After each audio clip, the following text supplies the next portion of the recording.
Dun, dun, dun, dun, dun. Oh, here they come, bringing the good word. Good morning. Hi, can you hear us? Yes, we can now. Uh-oh. They flipped it. Reasons why. Hello? Hello. Hi. Good morning. Good morning. Word on the Maya street. here, walking again today. WNHHFM's Love Babs Love Talk. Today we're out on the New Haven Green. Oh. And we've got Eva here to talk to us. So we're gonna turn the camera. Okay. Eva, could you say your full name? Stadman Taylor. Oh, I like that. And what's the word on the street today? I'm late to work and I almost stepped in dog poop this morning. Oh. I didn't see that. I hope I didn't. So why are you late to work? Well, you know, I'm a mom. Mm. Got to drop the kids, walk the kids to school because New Haven school system, their bus scheduling sucks. So I got to walk my kids to school every morning. And then in that process of social distancing, you know, making sure the kids are safe, you have to go through that process. You're waiting in line, they check your temperature, they're handing out masks. I missed my bus. So I did a lot of walking this morning. I'm cramping. I'm 7 months pregnant. Oh my God. So yeah, and I'm trying to hurry to get to my job at the university. I'm doing COVID testing for the students and faculty. So yeah. How long have you been doing that work? So I originally started in the hospitals right when the pandemic started. I was already in ED tech. So it just been crazy, but people have been setting up shops all over the place just so that people can get free testing. And even with free testing, people still don't get tested. So What do you say to people to try to remind them of the importance of testing? if you don't want to die, test. Honestly. If you don't want to die, test. If you want to see your family, test. If you want to touch your kids and hug on your kids, test. And how old are your kids again? 10 and 6. Okay, so what schools do they go to? They go. My oldest goes to Bishop Woods, and then my youngest goes to Hill Central. Okay, got it. And I just want to check in. Are you okay with hearing us? Babs and Harry? Yes, yes, we hear Oh. you. Okay. And do you have any questions as well? So, what is the ED tech? Work in the emergency department, and it's pretty much a CNA medical assistant. And in the ED, we get everything. We get traumas. We get people that are just left at home, just unresponsive. We even get the older senior citizens that come in because they just don't want to be home alone. We get homeless Really? people, we get drunks, we get everyone that's in a different mental space. So we get all different types of cases in the ED. What's it like doing this like incredibly intense work when you're 7 months pregnant? Stressful. Stressful. But I gotta pay the bills. Yeah. Gotta pay the bills. Are you from New Haven? I am. Beautiful. Where'd you grow up? I grew up over by in the Hill area. Okay. Oh, I might know your people.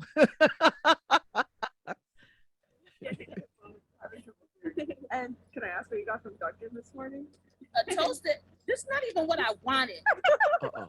I Uh-oh. wanted a coffee roll with my ice cream tea because I can't have caffeine right now. Oh. So I'm withdrawing. And she was like, when I got there, she was like, oh, because I did the mobile app. They convinced me to do the mobile app. And then I do the mobile app. Every time I do the mobile app, I don't get what I asked for. She's like, oh, we don't have the coffee roll today. I'm like, Heather, you could have told me that.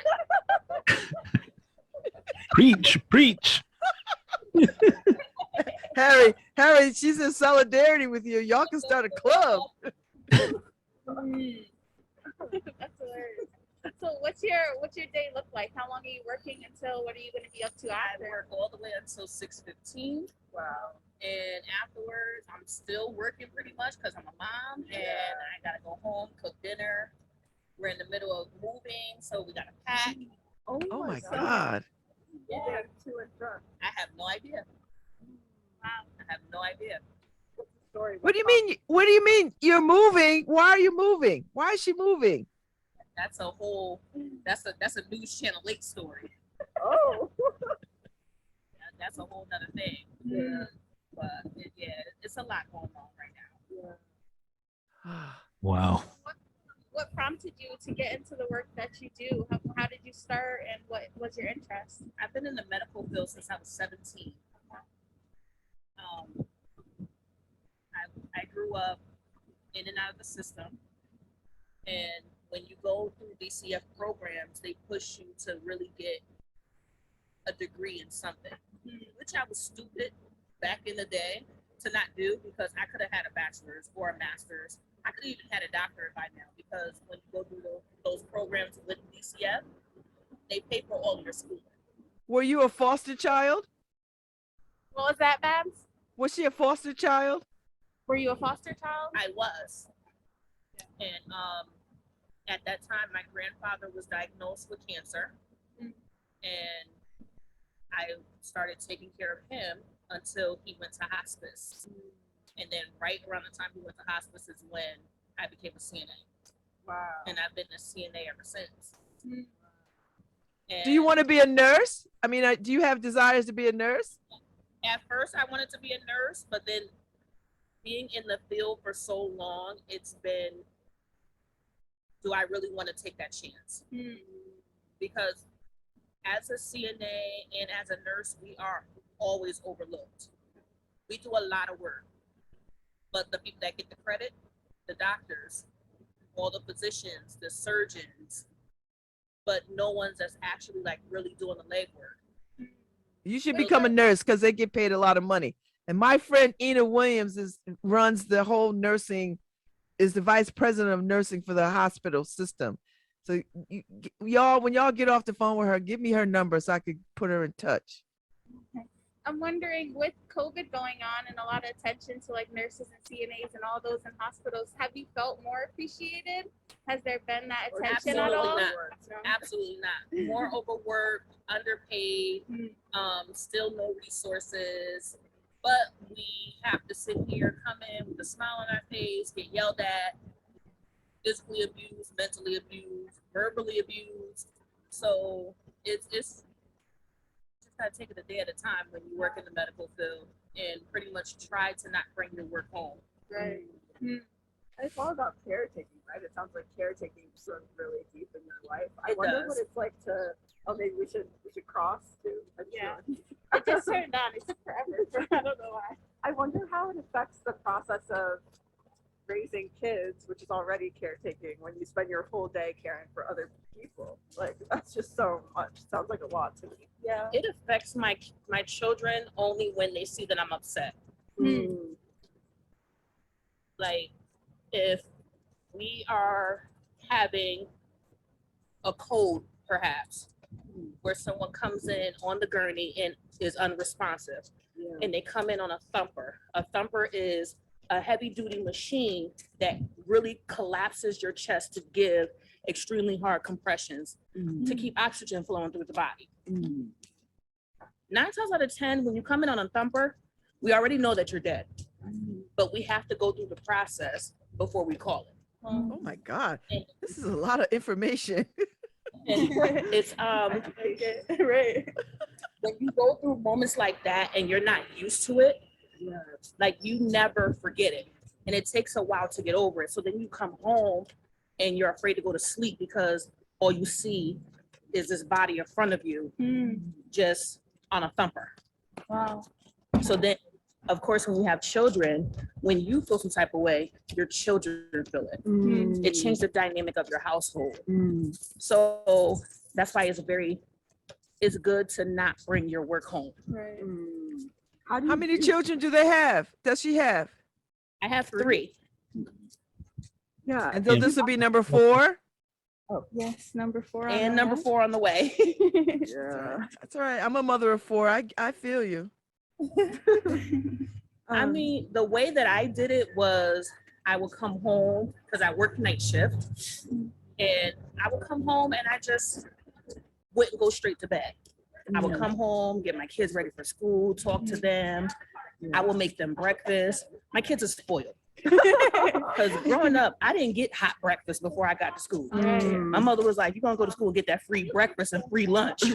So it was pretty much like I would try and find ways to get my mind off of it and focus on my children. And then after I got them off to school, I would go ahead and start cleaning the house and listen to music. I would just try and find any and everything just to get that person out of my head. And then after that, take a shower, go to sleep for about 2-3 Wow. So now, talk about your housing. I mean, I know you said it's quite complicated, but you have to find some place to live in the midst of all of this, in the midst of getting ready to have a baby. So where me and my family have been living, we've been living there for the past 5 years. Within the first year of us moving in, the original owner passed away. We continued to pay rent to the wife. She ended up passing away this past July. When she passed away, they still took our rent for that month and never gave it back. Then told us that we didn't have to pay rent anymore. And then we found out the house was in foreclosure. Wow. Whoa. In the process of finding out the house was in foreclosure, a woman reaches out to me and she's like, oh, well, you guys have to pay rent for the time that you guys been there. And I'm like, we're not giving you a dime because for one, we don't know who you are. We don't have a lease with you. Like it doesn't make sense to give money out to someone and then you're telling me you're related to these people. I now can't trust them. How can I trust you?